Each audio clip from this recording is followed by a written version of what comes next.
estarmos agora, mais uma vez, expostos à Tua pessoa, diante da Tua palavra.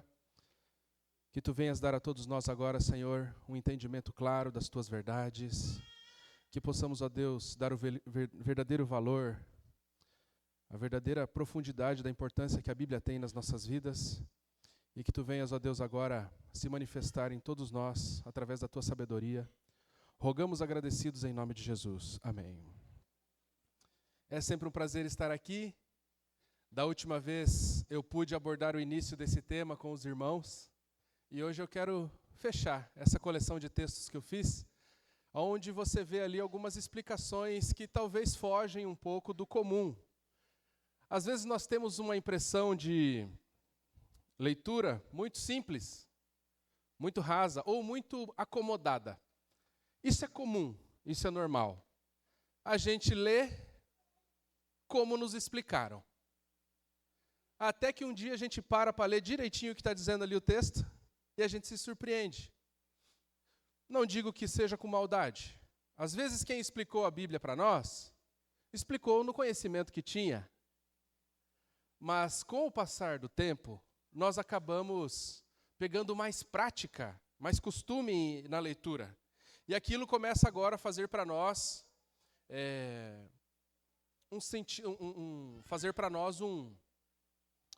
um aproveitamento maior. A prática leva à perfeição. Então, quando nós lemos, a gente fica aperfeiçoado na nossa interpretação, né, no nosso entendimento de alguma leitura. O tema que nós vamos abordar é exegese e eisegese. O que é exegese? É você deixar o texto falar. Eisegese é você jogar uma ideia em cima do texto. Por exemplo, né, já contei para vocês isso aqui. Qual foi a fruta que a Eva comeu? Muita gente faz o quê? Joga uma ideia em cima do texto. Qual a ideia? A maçã. Não é verdade? Só que quando você vai ler o texto, o que o texto puro diz? Uma fruta, um fruto. Não é verdade? Então é isso que eu quero, né, continuar aqui abordando com vocês. Pode ir passando para mim? Nós passamos vários textos aqui já com vocês, é verdade. Eu estou com o passador de slide aqui. Passamos vários textos, né? Tem várias ideias inferidas em cima de várias histórias da Bíblia, que o texto em si não diz nada daquilo, são ideias que a gente jogou em cima dele, e por isso a gente perde, né, vários conhecimentos da Bíblia. E hoje a gente vai continuar daqui. A diferença de usos da expressão lei. Quando alguém fala assim, lei, né, num debate ou numa conversa, o que normalmente nós, como adventistas, já levamos para que lado? Os 10 mandamentos. Mas nem sempre que a Bíblia usa a palavra lei, ela está falando dos 10 mandamentos. Nós temos que ter a sensibilidade de olhar o contexto, analisar a situação e ver como, né, aquela palavra está sendo aplicada. E eu capturei aqui 4 ideias do uso da palavra lei na Bíblia, para conversar aqui com vocês. Primeiro, o uso da palavra lei, a lei do pecado. O que é a lei do pecado? É a programação que nós temos depois da queda de fazer o que é errado. Em nós existe uma energia, uma tendência de nos levar para fazer uma coisa errada. Então, muitas vezes Paulo vai usar a expressão lei de uma maneira negativa. E como que muitos evangélicos e católicos vão usar essa expressão? Para malhar os adventistas. Para malhar os guardadores dos 10 mandamentos. Só que, irmãos, o uso da expressão lei muitas vezes é usado para falar da lei do pecado, que é uma coisa negativa. Segunda coisa, a segunda ideia que eu vou mostrar para vocês é a lei dos 10 mandamentos. Às vezes a Bíblia usa a palavra lei para se referir aos 10 mandamentos. Às vezes a Bíblia usa a palavra lei para se referir também aos 5 primeiros livros da Bíblia, os livros que Moisés escreveu, a Torá. Então, nem sempre a palavra lei vai ser usada para os 10 mandamentos, só, exclusivamente. E para finalizar, quero dizer que a palavra lei é usada para regras cerimoniais, para rituais. Então, nem sempre você vai ter o uso da palavra lei só para os 10 mandamentos. E aí eu quero mostrar para vocês algumas coisas aqui. Romanos capítulo 7, verso 21, você pode olhar. Se você puder até anotar isso aqui. Romanos 7, eu acho que se vocês têm um grupo da igreja, né? Quem sabe o pessoal da sonoplastia podia copiar esse arquivo e jogar no grupo do WhatsApp para depois os irmãos, né, lerem com mais atenção isso aí. Até quem faltou o primeiro sermão também pode estudar os outros textos que são muito interessantes. Romanos capítulo 7, verso 21.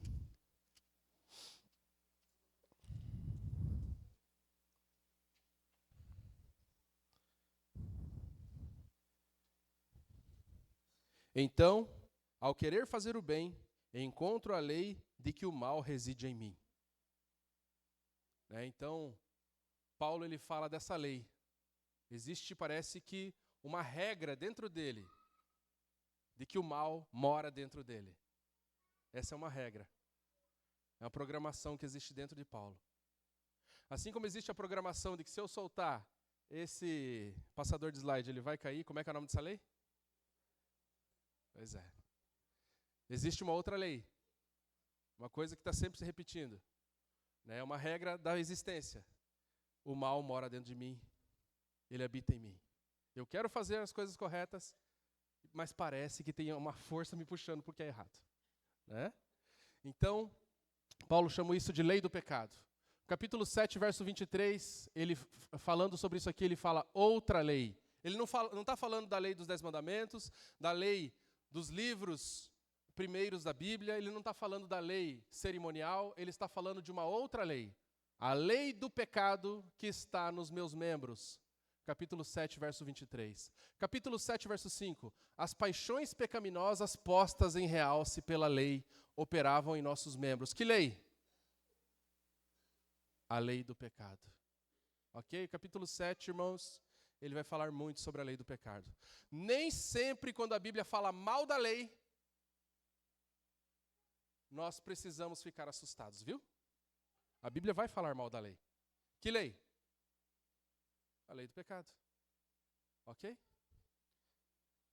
Se você estiver vacinado em relação a isso aqui, você está seguro de muito problema, de muita dúvida. Corpo de pecado, o pecado como vosso corpo, no capítulo 6, verso 12. No 18 e 22 do capítulo 6, ela vai falar, libertados do pecado. 6, 17 e 20. Escravos do pecado, capítulo 6, verso 19, como o homem, aqui falando da natureza humana, caída, fraqueza da vossa carne, escravidão da impureza, 7, verso 6, libertados da lei, estamos mortos para aquilo que estávamos sujeitos. Então, libertos de que lei? Da lei do pecado. Antes nós estávamos, irmãos, aqui com uma... Como é que se chama? Aquilo do rei. Monarquia. Antes do nosso batismo, antes do Espírito Santo, existia em nós a monarquia. O pecado reinava. Quando nós nos batizamos e recebemos o Espírito Santo, agora somos nova criatura. E algumas pessoas se confundem, pensando que nova criatura é uma pessoa que nunca vai pecar. Uma pessoa que não erra. A pessoa pensa que nova criatura é a pessoa que não sente vontade de fazer o que é errado, e não é verdade. Nova criatura é a soma do Espírito Santo na nossa vida. Nós éramos e somos pecadores, mas agora nós temos o Espírito Santo dentro de nós e antes não tínhamos. Antes era monarquia. Antes era só um rei, o pecado reinava. Agora, irmãos, o Espírito milita contra a carne. Agora nós temos as duas coisas dentro de nós. Nós somos justos ou pecadores? Martinho Lutero fala que tem uma expressão técnica em teologia do latim, simul justus et peccator. Simultaneamente justos e pecadores. Então, deixa eu mostrar aqui para vocês. Tem a nossa natureza, nós nascemos só com a natureza do pecado. E quando nós nos batizamos, nós recebemos o Espírito Santo. E agora existe um conflito. Não somos só perfeitos e santos e espirituais. Não, nós temos as duas coisas. Então, a nova criatura que fala não é a nova criatura que é só espiritual. Jamais. Ainda nós temos que esperar a volta de Jesus para sermos só espirituais e não carnais. Né? No seguinte sentido de pecado, né? Então, gente, justificação, libertação da culpa do pecado. Santificação, libertação do domínio do pecado. O pecado não reina mais. Podemos até pecar, mas não é só o pecado que manda em nós agora. Nós estamos santificados, nós temos o Espírito Santo em nós. Nós lutamos também contra o pecado. Nós não só caímos no pecado. Agora, para nós, fumar é errado. Antes não era. Nós não fazíamos mal para ninguém. Não é assim que a gente pensava? Beber, bebida de álcool, agora é errado. Antes não era. Eu não estou fazendo mal para ninguém. Não é assim que a gente pensava? Só que agora, com o Espírito Santo, começa a luta entre o Espírito e a carne. Antes não tinha luta, irmãos. Antes era caso vencido. Era só o pecado. Então, estávamos mortos para aquilo que éramos sujeitos. Capítulo 7, verso 17. O pecado que habita em mim. E 1 Coríntios 2,14. Homem natural. O que é o homem natural? É quando a gente nasce só com a tendência de fazer o que é errado. Tá certo? Então, existe um outro negócio na Bíblia que recebe o nome de lei. Não só os 10 mandamentos. Quais são as 4 coisas que recebem o nome de lei? Às vezes vai ser o pecado. Às vezes vai ser os 10 mandamentos. A Torá, às vezes vai ser a Torá.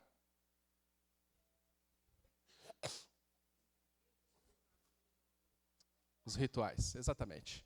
Bom, vocês já estão agora avisados de que às vezes vocês vão ver a palavra lei na Bíblia e não vão jogar a ideia nela só de 10 mandamentos. Vocês vão deixar o texto falar o que é. São os rituais? O que é? São os 10 mandamentos? O que é? São os livros de Moisés? Ou é a lei do pecado? Aí você vai deixar a Bíblia te dizer. Você já está avisado. Né? Outro texto que a gente às vezes lê e aplica ele de uma maneira criativa é: quem me livrará do corpo desta morte? Romanos capítulo 7, verso 24. Eu já vi várias explicações desse texto. Uma delas que eu vi é assim, que existia uma regra onde um soldado romano podia impor sobre alguém que ele condenasse que carregasse o corpo de um defunto por dias. E aí, como castigo, uma pessoa criminosa que quebrou alguma regra do Império Romano tinha que carregar um defunto por dias. Quem me livrará do corpo desta morte? Para mim, eu acho criativa. Qual que é a explicação desse texto? Dentro de você existe um defunto. Um defunto. Como é que é o nome desse defunto? Vida espiritual, o velho homem. Né? Vida espiritual. E quando você se batiza, a vida espiritual nasce. Ela ressurge. Né? Então nós ressuscitamos espiritualmente quando nós nos batizamos, porque o Espírito Santo vem fazer morada em nós. Porque naturalmente falando, irmãos, nós não temos vida espiritual quando nascemos. Naturalmente falando, nós temos um oco dentro de nós e impera em nós só o carnal. Né? Então, a importância do batismo para o crescimento, para a evolução do ser humano é muito grande. Muito importante mesmo. Se tem alguém aqui que não é batizado, por favor, corra para essa prática. Corra para o teu compromisso com Deus, para o teu casamento com Deus. Já namorou demais Jesus, já está na hora de casar. Agora, o assunto de 1 Coríntios 2, 9 e 10. Vamos dar uma olhada? Outro texto aqui que às vezes nós lemos. 1 Coríntios 2, verso 9 e verso 10. Outro texto também que a gente impõe sobre ele uma ideia. Deixa eu colocar para vocês um negócio. Existe na teologia um fenômeno chamado sensus plenior. O que é o sensus plenior? Um profeta pode ressignificar o texto. Ok? Um profeta.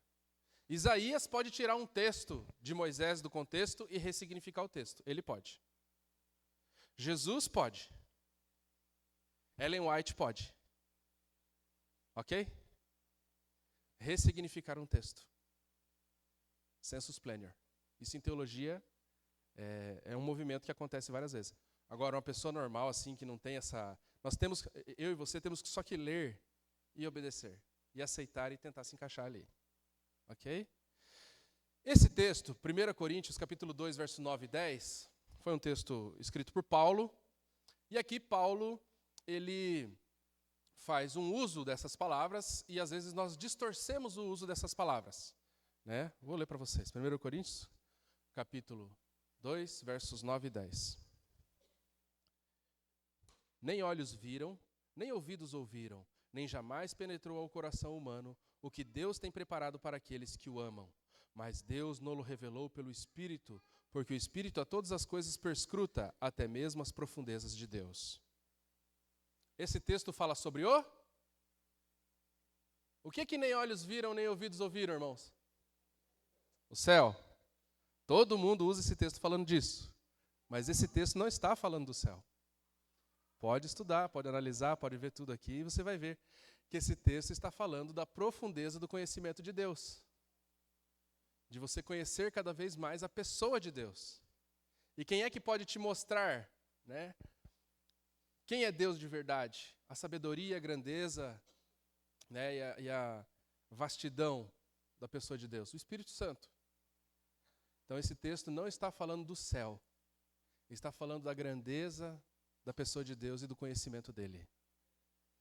Porque Deus, ele é muito grande, irmãos. Você sabe que a Bíblia, ela não fala de Deus como ele é. Deus é muito mais do que a Bíblia fala. São 1000 páginas apenas aqui.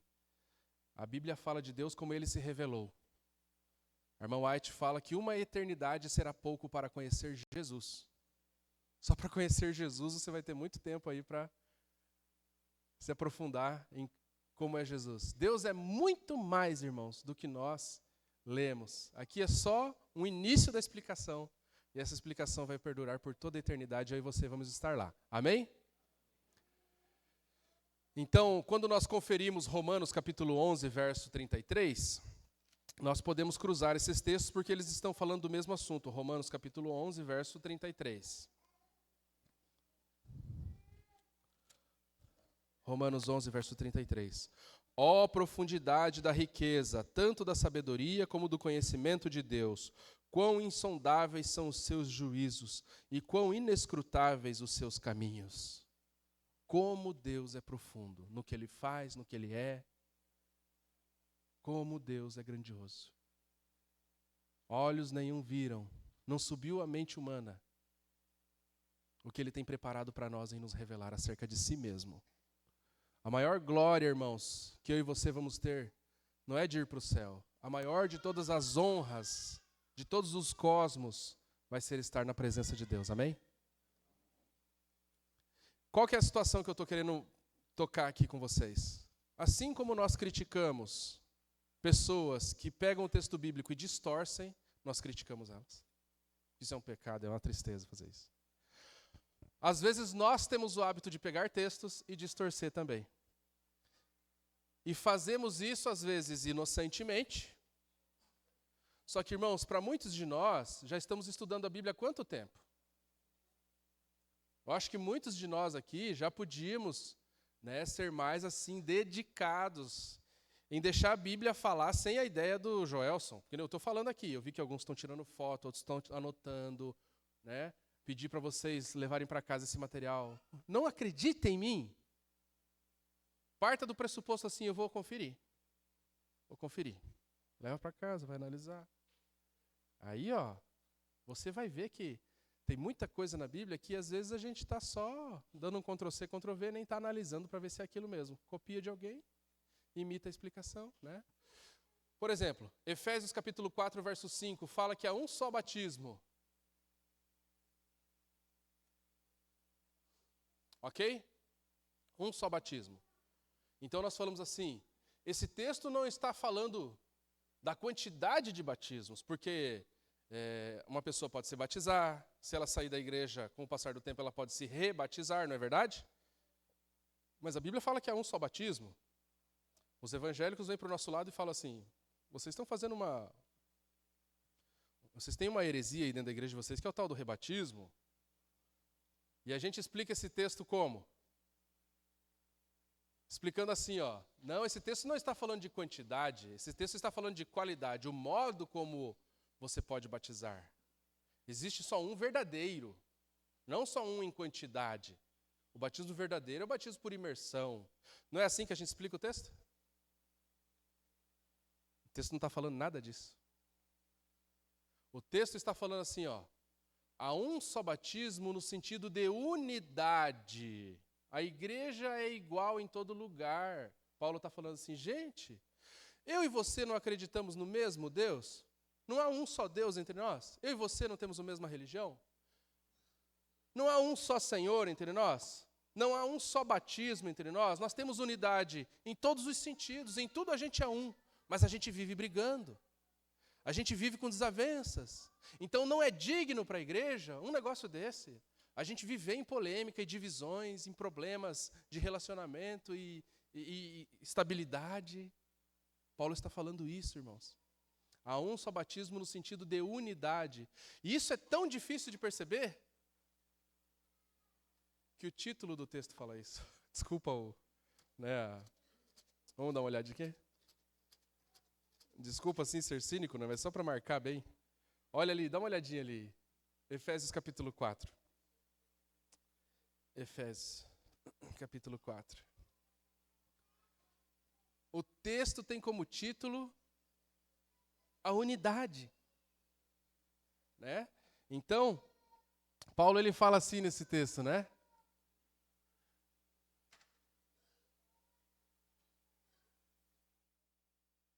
Está falando assim, ó. Do versículo 1 até o versículo 6, a unidade do Espírito. Ele fala também sobre o vínculo, que significa unidade. Tudo o que vem depois é para explicar essa unidade, né? Um corpo, um Espírito, uma só esperança, um só Senhor, uma só fé, um só batismo, um só Deus, são expressões que estão no texto. Em termos de unidade, no sentido de sermos orgânicos. Capítulo 4, verso 2. Nós somos um em tudo. E por que nós estamos divididos? Está errado. Está errado. Nós estamos administrando mal nosso convívio como igreja. Em tudo nós somos um, mas chega aqui e a gente é dividido. Nós não podemos fazer assim. É isso que o texto está falando. Mas vamos voltar para a polêmica do rebatismo. Atos capítulo 19 fala do rebatismo. Ok? Estamos envolvendo João Batista na história e estamos envolvendo o apóstolo Paulo na história. Se esses nomes não são suficientes para nós entendermos que há possibilidade de rebatismo, então não tenho o que te explicar mais. Agora, para defender a questão da imersão, que a gente precisa às vezes defender, como que a gente podia defender a questão da imersão? Só usar a própria palavra batismo. A palavra batismo do grego é baptizo. O que significa? Mergulhar. Beleza? Então, usou essa palavra, defendeu a imersão. A gente não pode usar textos como a gente quiser para defender uma ideia, uma doutrina que a gente tem. É o contrário. Nós temos que basear nossa doutrina num texto ou numa expressão. O grego, irmãos, ele é muito específico. Para esse negócio de água, existem várias palavras. Por exemplo, quantos tipos de janelas existem? Vamos começar. Veneziana, basculante, blindex. Vamos parar aqui. Tudo é janela. No grego, cada coisa dessa tem uma palavra. Janela no grego se diz, vamos só pegar o exemplo, de 3 maneiras. Então, aspergir não significa baptizo. Efundir, né, que é jogar um pouquinho de água assim, não significa baptizo. A palavra baptizo em qualquer dicionário grego significa só uma coisa. Qual que é essa coisa? Mergulhar. Imersão. Tá bom? Então a gente defende a nossa crença não de qualquer jeito, mas da maneira certa. Né? Como é que Paulo fala aqui? Ah, sim, ele fala que não é digno a igreja viver assim, de maneira dividida, sendo que em tudo nós somos um. Né? Então por isso que ele fala que é um só batismo. Outro texto que a gente pega e deixa de aproveitar ele bem, porque a gente infere ideias sobre eles, né? Então, vamos dar uma olhadinha em Mateus, que eu estou sem óculos hoje, tem que olhar para trás. Mateus capítulo 7, abra sua Bíblia.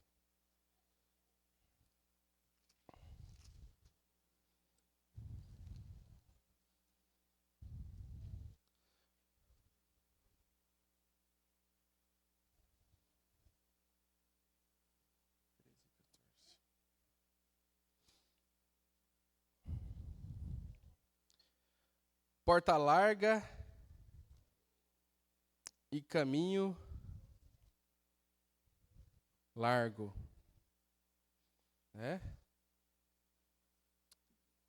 Existe caminho estreito na Bíblia? Eu estou passando por um estreito agora aí, não está fácil, né? Então, irmãos, não existe caminho estreito na Bíblia. Esse é um jargão que a gente usa no nosso falar aí, mas na Bíblia não existe caminho largo, caminho estreito, existe caminho apertado. Faz total diferença na compreensão. Existe porta estreita, não existe porta larga. Não existe porta larga. Ele foi, né? Tá aí, ó, quer andar com na porta larga, fazer as coisas, né, bem à vontade na vida. Não existe essa expressão na Bíblia. Mas a gente jogou ela dentro da Bíblia. A gente usa ela na nossa lógica de entender o mundo. E ela não existe na Bíblia. O que existe na Bíblia? Porta estreita existe na Bíblia. Caminho apertado existe na Bíblia. O resto não existe. Então, quando a Bíblia fala, a gente fala. Quando a Bíblia cala, a gente cala.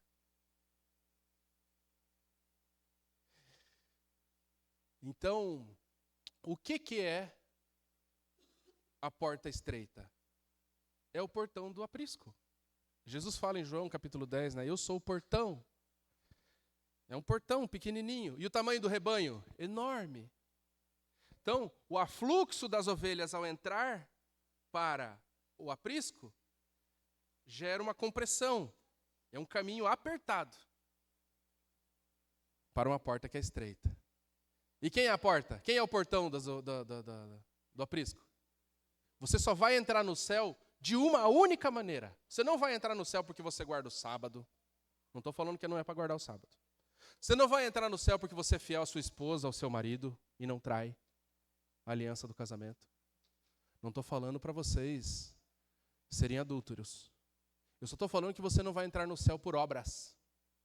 Você só vai entrar no céu por uma única opção. Só existe uma única opção. Qual é a opção? Jesus. É isso que o texto diz. E você tem que se esforçar para procurar Jesus. Você tem que se esforçar. Tem que existir uma dedicação, irmãos. A religião é sim uma dedicação. Eu falei, né, que existe uma tendência em nós de que é fazer o errado. Por isso nós nos batizamos e recebemos o Espírito Santo para lutar contra a carne. Nós temos que nos esforçar, irmãos. Você acha que era fácil para alguém da época de Jesus dizer assim, ó, agora aceitei Jesus como Salvador. Ele é o Messias.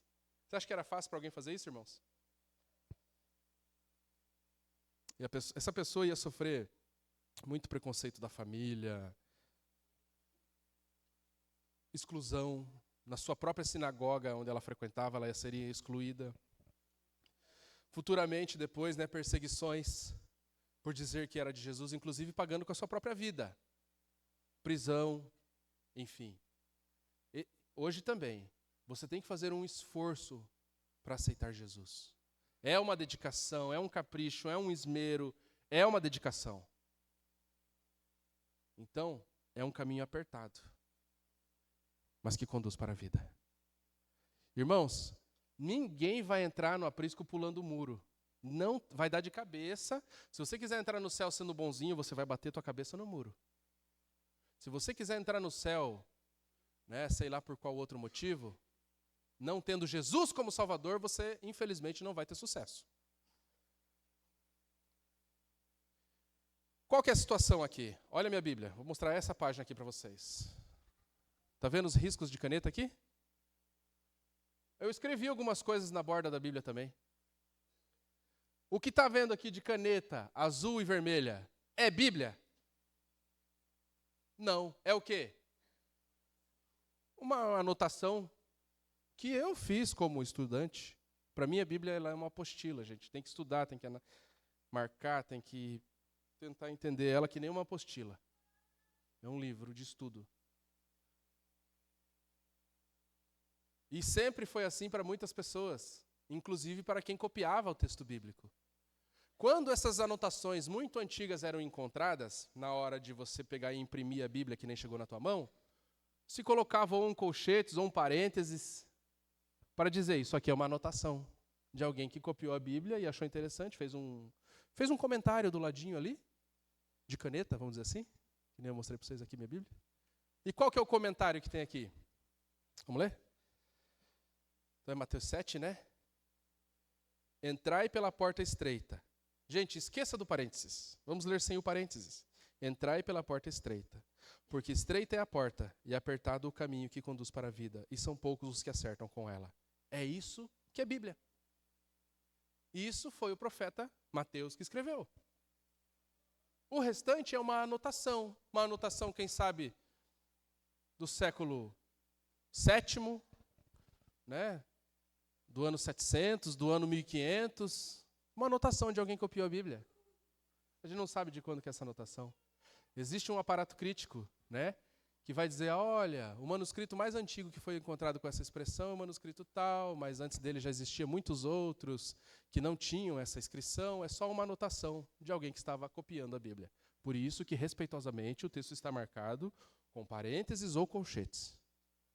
Aonde que está a ideia da porta larga e do caminho largo, espaçoso? Está dentro do colchetes, que é só um comentário de alguém não inspirado. E aí você lê assim, larga, né? Dentro do parênteses está escrito assim, larga é a porta, espaçoso o caminho que conduz para a perdição, e são muitos os que entram por ela. Isso aqui, gente, é uma ideia de alguém, pode ser certa ou errada, na minha opinião é errada, né? Mas respeitosamente está marcado aqui como um parênteses. Tá certo? Olha só, é isso aqui. A cena narrada no texto. Estreita é a porta e apertado o caminho. As ovelhinhas vão ter que se comprimir para poder entrar no aprisco. Quem quiser se salvar, entrar no céu de outra maneira, vai bater com a cabeça no muro. Não tem outro jeito de se salvar. Só Jesus é o caminho da salvação. É a porta. Amém? Blasfemar contra o Espírito Santo. Né? Então, o que é blasfêmia contra o Espírito Santo? Muitas vezes a gente fala assim, é aquela voz que você vai fazer o pecado, ela fala com você, não faça. Ah, eu vou fazer, você faz. Daqui a pouco aquela voz, ela fala de novo, para uma outra situação, você vai lá e desobedece. Aí aquela voz fala mais baixinho com você, depois, numa outra situação, você vai lá e insiste em fazer a coisa errada. E aí chega uma hora que o Espírito Santo para de falar com você, porque você foi longe demais, você quis insistir no pecado. Né? Então, irmãos, isso é o pecado contra o Espírito Santo que não tem perdão. Porque o Espírito Santo, não é assim que as pessoas falam? Não fala mais com você, como é que você vai se arrepender? O Espírito Santo é que nos convence do pecado, da justiça e do juízo. Como que eu vou me arrepender agora? Não tem Espírito Santo.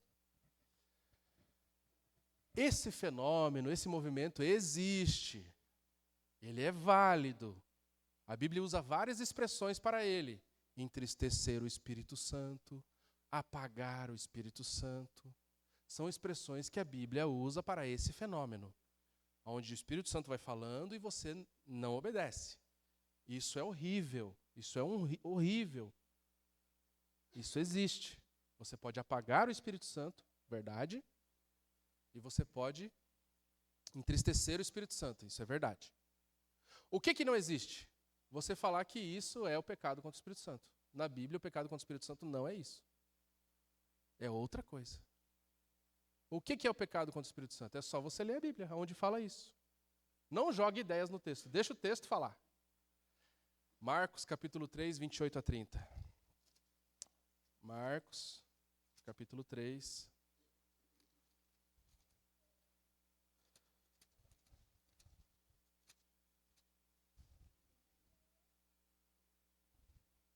Hoje eu estou ensinando vocês aqui a importância de vocês só olharem o texto bíblico. Se Ellen White fizer um uso, uma aplicação desse texto, ok, irmãos, é outro nível. Ok? Eu estou falando só do texto bíblico. Ela pode. Ok? Agora, eu e você, se eu só ler isso na Bíblia, eu tenho que respeitar só o que o texto diz. E ficar bem ali tranquilão naquilo que o texto diz e acabou. Até eu continuar meus estudos no Espírito e Profecia e achar uma base para o que eu vou dizer. Olha o que diz aqui. Marcos capítulo 3, 28 a 30. 3, 28 a 30.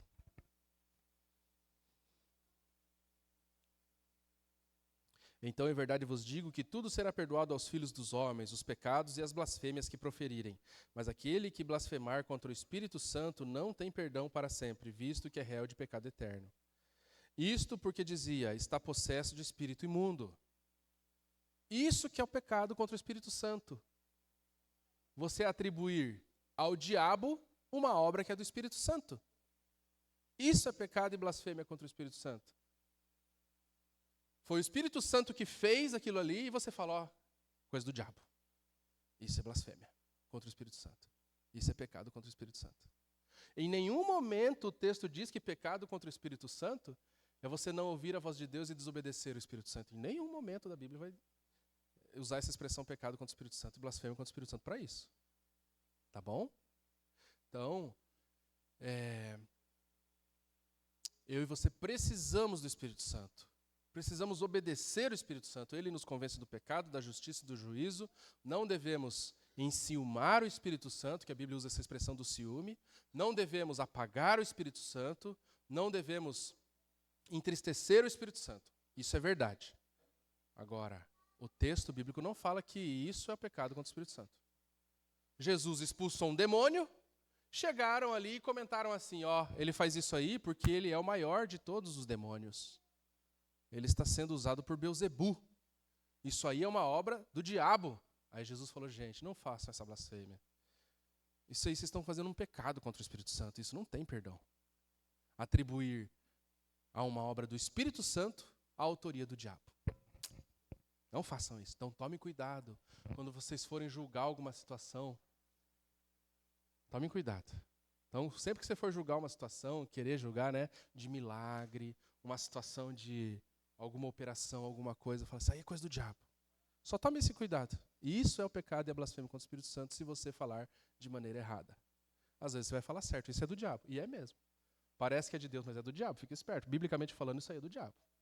Aí você pode criticar. Mas tome cuidado, para você não fazer um julgamento errado. Esse texto, Dizia, Lucas 9, 23. Dizia a todos, se alguém quer vir após mim, a si mesmo se negue, dia a dia tome a sua cruz e siga-me. Então esse texto, às vezes as pessoas dizem assim, eu estou passando por uma dificuldade, meu filho está com uma doença muito grave, familiarmente nós estamos passando por uma crise financeira, é a cruz que eu tenho que carregar, Às vezes o marido é muito complicado, A esposa comenta com a amiga, ei, meu marido é uma cruz, menina, você precisa de ver, Às vezes o marido fala da sogra, essa minha sogra é um peso, Mas isso não é a cruz. O que é a cruz que o cristão deve carregar? É negar-se a si mesmo todos os dias.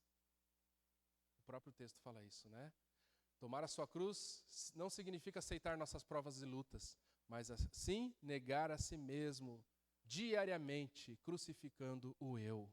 Se você ler Lucas capítulo 9, todo o contexto do verso 23, você vai entender que carregar a cruz significa negar o próprio eu. Eu estou com vontade de fazer isso, mas eu vou crucificar o velho homem. Eu não vou fazer o que o velho homem quer. Eu vou me privar de fazer o que eu quero. Isso é negar-se a si mesmo. E todos os dias a gente tem que fazer isso. Carregar a nossa cruz, irmãos, significa esse fardo de diariamente ter que rejeitar uma vontade própria para poder agradar a Deus. Para poder fazer o que é certo. Nós não fazemos o que é certo só porque é bom. Pode até ter consequência boa, mas nós fazemos o que é certo só porque é certo. Nem sempre fazer o certo vai ser bom. Para encerrar, e eu tenho muito interesse nesse texto, porque esse texto afeta, eu já vi, eu posso dizer, centenas de pessoas na ideia da Santa Ceia. A Santa Ceia é uma experiência na minha vida assim que é muito linda. Então, desde 13 anos eu tomo Santa Ceia. Mesmo quando eu não era adventista, eu já participava da Santa Ceia na igreja luterana. Tive toda uma preparação para entender a Santa Ceia, para levar a sério aquele momento. E fazia aquilo com a o maior respeito possível, maior consciência possível. E às vezes eu via meu pai e minha mãe brigando em casa, daí sabe como é que é aquela correria? Vai para a igreja, chega na igreja, um de bico com o outro, né? Um bicão desse tamanho assim, né? Um do lado do outro. E o pastor oferecia Santa Ceia. Não, hoje eu não vou tomar Santa Ceia, porque eu estou em pecado. Hoje eu não vou tomar Santa Ceia. E não tomava Santa Ceia. Muitas vezes na igreja adventista, né, você faz todo aquele pré-Santa Ceia, né? Despede a igreja para ir para o lava-pés. Daqui a pouco você recebe os irmãos de volta. Você vê que ficam uma meia dúzia aqui na igreja, não foram lavar os pés. Né? Então, a gente ia lá, ô irmã, tudo bem? Já participou do lava-pés? Não, pastor, hoje eu não vou fazer. Fechei o pau lá em casa antes de vir, deu tudo errado. O que deu, irmã? Briguei com meu filho, disse um monte de coisa para ele também. E também a gente não tem sangue de barata, né, pastor? É verdade, irmã. Mas só por causa disso? Sim, não estou com meu coração puro hoje para tomar Santa Ceia. Né? E não tomava Santa Ceia. Então as pessoas elas têm esse mito dentro delas. Não é uma obrigação tomar Santa Ceia, irmãos, mas é uma oportunidade maravilhosa de restaurar nossa aliança com Jesus, ainda mais na igreja adventista. O manual da igreja fala para fazer, né, acho que fala trimestralmente, tem que ter a Santa Ceia na igreja. Eu fazia 2 vezes no ano em cada igreja e pedia para os anciãos fazerem outras 2. A gente sempre combinava, sempre que dava, né, para eles fazerem 2. E eu sempre fazia as minhas 2 que eu combinava com a igreja, com a comissão, com os anciãos, para ter 4 Santas Ceias durante o ano. Se os anciãos não fazem, daí só o pastor faz, tem 2 no ano. E aí você falta. É um negócio que quase não tem. Sabe quanto? Qual que era a frequência da Santa Ceia na igreja primitiva?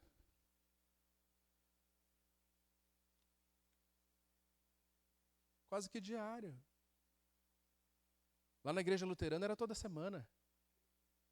Na igreja católica tem a missa, né? A missa é o quê? A ministração da Santa Ceia. Então nós colocamos na nossa cabeça a palavra Santa Ceia. É um negócio santo. Se eu não tiver santo, eu não posso. Nunca a Bíblia chamou de Santa Ceia. Começa por aí. Você nunca vai encontrar na Bíblia a expressão Santa Ceia. O que está escrito lá? Ceia. Ceia do Senhor. É algo nobre, claro. Mas num lugar que acontece só 2 vezes no ano, você vai deixar de tomar? Porque você não está bem em alguma situação? Vamos esperar o alinhamento dos planetas para eu agora estar bem e bater certinho a agenda do pastor, da igreja, para todo mundo na igreja estar bem, para daí nós fazer a Santa Ceia. Não dá, né? Mas Paulo fala. 1 Coríntios 11, 27. Olha o que ele fala. 1 Coríntios 11, 27. 1 Coríntios 11, 27. E aqui eu vou encerrar, tá? 1 Coríntios 11, 27.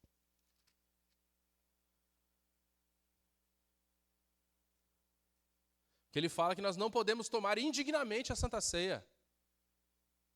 Não devemos, porque se nós fizermos isso, nós seremos réu do corpo e do sangue de Cristo. Não é? Olha aqui, diz o texto aqui, ó. Por isso, aquele que comer o pão e beber o cálice do Senhor indignamente, será réu do corpo e do sangue do Senhor. Então, hoje eu não estou preparado para tomar a Santa Ceia, vai ser indigno, porque eu não estou preparado para tomar a Santa Ceia. Então, eu não vou tomar. Não é isso que o texto disse. O que o texto disse? Como eu estou falando, nunca vai ser Santa Ceia. Vai ser ceia. O que é ceia, irmãos? Refeição. Era uma refeição que os irmãos faziam num espírito, né, de reverência, de reflexão, né, do pão, do vinho, e aquilo tudo para lembrar do sacrifício de Cristo. A comunidade se unia para tomar uma refeição. Ninguém comia uma bolachinha, água e sal desse tamanho assim, né? Pequenininha, com um copinho de suco desse tamanho assim. Como é que era? Dá mais um pedaço de pão lá. Dá mais um copão lá. Era assim que a ceia, uma refeição. Só que aí é o seguinte, Paulo foi em Corinto, e lá Corinto era um negócio daquele jeito, né, irmãos? Bagunçado, daquele jeito. E aí os irmãos estavam assim, gente, comendo demais, bebendo demais, era como se fosse um junta-panela assim, vergonhoso. Se você levasse uma visita, você passava vergonha, sabe por quê? Faltava comida para a visita. Quando chegava a vez da visita, comer não tinha mais. Quando chegava a vez do outro irmão comer, não tinha mais. Paulo falou, gente, que coisa indigna. Olha, vou falar um negócio para vocês aqui, irmãos. Se vocês estão com fome, comam em casa, antes de vocês virem aqui para a igreja. Para a gente participar da ceia do Senhor e todo mundo poder participar. Agora faltou para os outros. Né? Tem gente que comeu, que está até falando tudo errado já aí, ó. Sabe quando você vai no junta-panela, você come 3 pratos daquela comida gostosa que os irmãos fazem? E aí você fica até meio dormindo, assim, meio sonolento no final do junta-panela. Sabe? Você vai para a comissão depois do almoço ali, né? Reunião de comissão, você fala só uma abobrinha. Paulo fala, olha como é que vocês estão. Tem gente que está até, a irmã White falaria, com a mente obnublada, anuviada, embotada. Vocês estão até bêbados. Né? Vocês não estão respeitando a solenidade dessa refeição. Isso é indigno. Então, irmãos, é isso que Paulo fala que é indigno. Vamos ler o verso 21, 22 e 23? 1 Coríntios 11, 21, 22 e 23. 1 Coríntios 11, 21, 22 e 23. Porque ao comerdes, cada um toma antecipadamente a sua própria ceia, e há quantos tenha fome, ao passo que há também quem se embriague. Não tendes, porventura, casas aonde comer e beber, ou menosprezais a igreja de Deus e a envergonhais aos que nada têm? Que vos direi? Louvar-vos-ei? Nisto certamente não vos louvo, porque recebi do Senhor o que também vos entreguei, que o Senhor Jesus Cristo, na noite em que foi traído, tomou o pão. O verso 34 agora, 34. Se alguém tem fome, coma em casa, a fim de não vos reunir-vos para juízo. Né? Essa é a ideia do texto. Se alguém come o pão e beber do cálice do Senhor indignamente, será réu do corpo e do sangue de Cristo. A glutonaria no ato da Santa Ceia. Ok? Então não deixe de tomar a Santa Ceia porque você é um pecador. Ou você só vai tomar a Santa Ceia depois da volta de Jesus. Daí você não vai mais ser pecador. Mas a Santa Ceia, irmãos, é algo que Jesus deixou para nós termos uma experiência com Ele de renovação. É o nosso mini rebatismo ali, sabe? Não deixe de participar da Santa Ceia porque você se acha um pecador. Você, olha só que brilhante, você acertou. Você sempre será, até o dia da volta de Jesus. Ok? Então é um texto é um sermão bem prático. A Bíblia diz isso. Não infira ideias sobre o texto bíblico. Não tome decisões erradas porque você leu a Bíblia errada. Não ensine errado porque você leu errado. É um sermão que fala sobre isso. Eu sou apaixonado pela Bíblia. A Bíblia mudou a minha história. Mudou a história da minha família. A Bíblia é hoje ainda o mapa que está me conduzindo para o céu. E sempre que você tiver uma experiência mais séria, mais profunda, mais aperfeiçoada com a Bíblia, você vai ser mais feliz, mais assertivo nas suas decisões. Que você possa ter esse compromisso de deixar a Bíblia falar e não de você falar com a Bíblia e jogar ideias em cima da Bíblia. Vai ser muito mais poderoso. Amém? Vamos colocar em pé e vamos cantar o hino Dá-me a Bíblia.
Segure a sua Bíblia.